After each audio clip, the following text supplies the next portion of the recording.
السلام علیکم ورحمۃ اللہ وبرکاتہ۔ معزز سامعین کرام، کیسے ہیں آپ سب؟ امید کرتی ہوں کہ آپ تمام بخیر ہوں گے۔ دیکھیے، حدیثوں کے مطابق جمعے کے دن ایک گھڑی ایسی آتی ہے جس میں ہر مانگی جانے والی دعائیں قبول ہوتی ہیں، یعنی جو دعا ہم مانگتے ہیں وہ دعائیں اللہ کے یہاں پر قبول ہوتی ہیں۔ اب سوال یہ پیدا ہوتا ہے کہ وہ گھڑی کب آتی ہے، یعنی وہ گھڑی جو آتی ہے ہم اس میں کچھ عمل کریں، کچھ وظیفے کریں، کچھ دعائیں مانگیں، وہ گھڑی کون سی ہوتی ہے؟ تو دیکھ اسے گھڑی کے بارے میں علماء اکرام نے کچھ وضاحت کی ہے اور کچھ خاص اعمال بھی بتلائے ہیں کہ اس گھڑی میں وہ عمل کریں تو انشاءاللہ اللہ تبارک و تعالی ہر مانگی جانے والی دعائیں کو قبول فرمائیں گے۔ تو دیکھیے، زیادہ تر جس میں علماء کا جس بات پر اتفاق ہے تو یہ کہا جاتا ہے کہ عصر سے مغرب کے بیچ کا جو وقت ہوتا ہے اس میں وہ گھڑی آتی ہے، یعنی عصر کی نماز کے پڑھنے کے بعد سے لے کر کے مغرب کی نماز سے پہلے تک جو وقت ہوتا ہے نا، اس وقت میں وہ گھڑی آتی ہے جس میں دعائیں قبول ہوتی ہیں۔ تو اور زیادہ تر علماء کا اسی بات پر اتفاق ہے کہ یہی وقت ہوتا ہے وہ۔ اس کے بعد کہا جاتا ہے کہ اب ہم ایسے کیا اعمال کریں کہ جس سے ہم ان عمل کو کرنے کے بعد اللہ تبارک و تعالیٰ سے دعا مانگے تو اللہ ہماری دعاؤں کو قبول فرمائے۔ ویسے تو کوئی وہ نہیں کہ نہ بھی آپ عمل کریں، اللہ تبارک و تعالیٰ قبول کرنے والا ہے اپنے بندوں کی دعاؤں کو، اور نہ بھی کریں تو وہ ہمارے لیے ذخیرہ بنا کر اللہ تبارک و تعالیٰ کے یہاں میں جا کر کے ملے گا، یعنی اس کو ذخیرہ بنا دیا جاتا ہے۔ تو یہ عمل بتلائے جاتے ہیں کہ یعنی عصر کی نماز کے بعد باوضو ہو کر، یعنی وضو کر کے جائے نماز پر بیٹھیں، اچھے سے اللہ تبارک و تعالیٰ کے سامنے دوزانہ ہو کر کے بیٹھیں، ٹھیک ہے۔ اس کے بعد 11 بار درود شریف پڑھیں، ٹھیک ہے، اور اس کے بعد 100 بار یا حیو یا قیوم برحمتک استغیث، یا حیو یا قیوم برحمتک استغیث۔ یہ دعا آپ اپنی کاپی وغیرہ میں نوٹ کر لیجئے گا۔ اسی دعا کو پڑھیے 100 بار، شروع اور آخر میں 11 بار درود شریف پڑھنا ہے، اس کے بعد بیچ میں 100 بار یا حیو یا قیوم برحمتک استغیث یہ پڑھنا ہے، اور پڑھنے کے بعد اللہ تبارک و تعالیٰ سے رو رو کر، گڑ گڑا کر، جس مقصد کے لیے آپ دعا مانگ رہے ہیں، جس حاجت کے لیے، جس پریشانی میں آپ مبتلا ہے، اس پریشانی کو دور کرنے کے لیے دعا مانگ رہے ہیں، اللہ تبارک و تعالیٰ سے پھر وہ دعا مانگے رو رو کر کے، گڑ گڑا کر کے، ٹھیک ہے۔ اس کے بعد ایک عمل اور بتلایا جاتا ہے کہ عصر کی نماز کے بعد جمعے کے روز سورہ یاسین اور سورہ صافات، سورہ یاسین تو 23ویں پارے میں ہے اور سورہ صافات جسٹ اس کے بعد والی صورت ہے، تو یہ کہا جا رہا ہے کہ ان دونوں صورتوں کو پڑھیں ایک بار، اس کے بعد اللہ تبارک و تعالیٰ سے رو رو کر کے دعا مانگے، انشاءاللہ۔ علماء کا کہنا ہے، یعنی فضائل میں سے ہے یہ، کہ اللہ تبارک و تعالیٰ ضرور بے ضرور دعاؤں کو قبول فرمائیں گے، سورہ یاسین اور سورہ صافات۔ اس کے علاوہ ایک اور عمل یہ بتلایا جاتا ہے کہ فجر کی نماز کے بعد جمعے کے روز سورہ سجدہ اور سورہ دہر، سورہ سجدہ یہ 26ویں پارے میں ہے اور سورہ دہر اس کو بھی دیکھ لیجئے گا۔ ان دونوں صورتوں کو فجر کی نماز کے بعد پڑھیں، اس سے بھی ان کو دونوں کو پڑھنا مسنون ہے،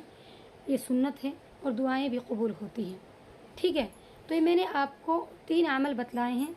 2 عمل تو بتلائے ہیں عصر سے مغرب کے بیچ کا، اور ایک عمل بتلائے ہیں فجر کی نماز کے بعد کا، ٹھیک ہے۔ ویسے عموماً مغرب کی نماز سے تھوڑا آدھا گھنٹہ پہلے تقریباً جو وقت ہوتا ہے وہ وقت واقعی ایسا وقت ہوتا ہے کہ اگر ہم اس میں دعا مانگتے ہیں نا، ویسے بھی جمعے کے علاوہ دنوں میں بھی ایک عجیب سی ایک فیلنگ آتی ہے اپنے رب سے ملنے والی، کہ ہم اپنے رب سے مانگ رہے ہیں، ہمارا رب عطا کرے گا، اور اس وقت عمل جو ہوتا ہے نا، کوئی بھی ہم عمل کرتے ہیں، کوئی بھی دعا مانگتے ہیں، بہت دل سے مانگی جاتی ہے۔ میرا تو دیکھو ذاتی معاملہ اتنا یہی ہے کہ اس وقت میں اگر میں کوئی دعا مانگوں نا تو وہ دعائیں قبول بھی ہوتی ہیں، اور اس کے علاوہ مجھے بہت ہی زیادہ اندر سے میرا دل بہت وہ ہوتا ہے کہ ہم اپنے رب سے مل رہے ہیں، وہ ایک دم دل ٹوٹا ٹوٹا سا رہتا ہے، جسے اللہ تبارک و تعالیٰ سے مل رہے ہیں، اپنے رب سے رونا، گڑ گڑانا، اللہ کے سامنے سوال کرنا اس وقت میں بہت آسان ہوتا ہے،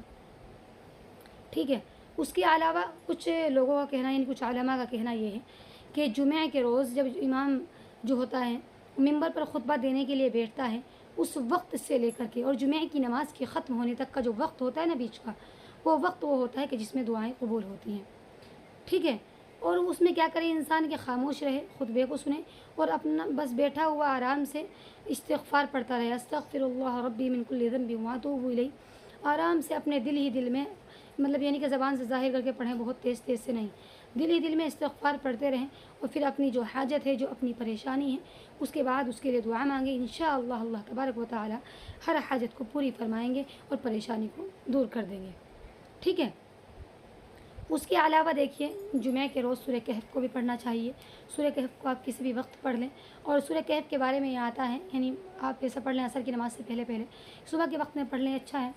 تو سورہ کہف کے بارے میں یہ آتا ہے کہ اگر کوئی شخص جمعہ کے روز سورہ کہف کی تلاوت کرتا ہے تو اس جمعے سے لے کر کے اگلے جمعے تک جس جگہ پر وہ شخص بیٹھا ہوا ہوتا ہے وہاں سے لے کر کے مکہ مکرمہ تک اس کے لیے روشنی پھیلا دی جاتی ہے، اور وہ روشنی باقی رہتی ہے پورے ہفتے۔ پھر دوسرا ہفتہ آ جاتا ہے، پھر سورہ کہف پڑھتا ہے، پھر اس طرح سے اگلے تیسرے ہفتے تک ایسا ہی رہتا ہے۔ دیکھیے جمعہ کے روز سورہ کہف پڑھنے کی بہت زیادہ فضیلتیں ہیں۔ ایک تو میں نے وہی بتلایا کہ نور والا ہے، کہ بھئی نور پھیلا دیا جاتا ہے۔ دوسری یہ بھی ہے کہ پچھلے جو گناہ ہیں وہ معاف کر دیے جاتے ہیں، جو صغیرہ گناہ ہوتے ہیں۔ اس کے علاوہ ایک اور ہے، ایک درود ہے، اللہم صلی علی محمد للنبی الامی وعلی آلہ وسلم تسلیما۔ اس کو عصر کی نماز کے بعد 80 مرتبہ پڑھنے سے 80 سال کے گناہ معاف کر دیے جاتے ہیں۔ یعنی اس درود کو پڑھنے کی بہت زیادہ فضیلت ہے۔ جو شخص عصر کی نماز کے بعد جمعے کے روز درود پڑھے گا اس کے 80 سال کے گناہ معاف کر دیے جائیں گے، ٹھیک ہے۔ اس کے علاوہ یہ ہے کہ جمعہ کے روز دھلے ہوئے صاف ستھرے کپڑے پہنے، غسل کرے، مسواک، خوشبو لگائیں، یہ چیزیں یہ مطلب یہ کرنے سنت ہیں، ٹھیک ہے۔ اور جمعہ کا دن جو ہوتا ہے ایک مطلب چھوٹی عید کی طرح ہوتا ہے کہ اس میں اسی طرح سے مطلب انسان کرے جس طرح سے عید میں کرتا ہے، اور جتنا مطلب ہو سکے اپنی استطاعت سے زیادہ اپنا اچھے کپڑے پہنے، خوشبو وغیرہ لگائیں، غسل کرے، یہ تمام کام کرنے سنت ہیں۔ ناخن وغیرہ تراشے اپنے، ٹھیک ہے۔ اگر آپ کو کوئی دینی مسئلہ یا کہ وظیفے یا دعائیں معلوم کرنی ہوں تو کمنٹ باکس میں ضرور لکھ کر بھیجیے گا، انشاءاللہ جواب دینے کی پوری کوشش کی جائے گی۔ اس کے علاوہ دینی باتوں کو شیئر کرنا صدقہ جاریہ ہے۔ برائے مہربانی صدقہ جاریہ کی نیت سے ویڈیو کو زیادہ سے زیادہ شیئر کریں اور چینل کو سبسکرائب کرنا ہرگز مت بھولیں۔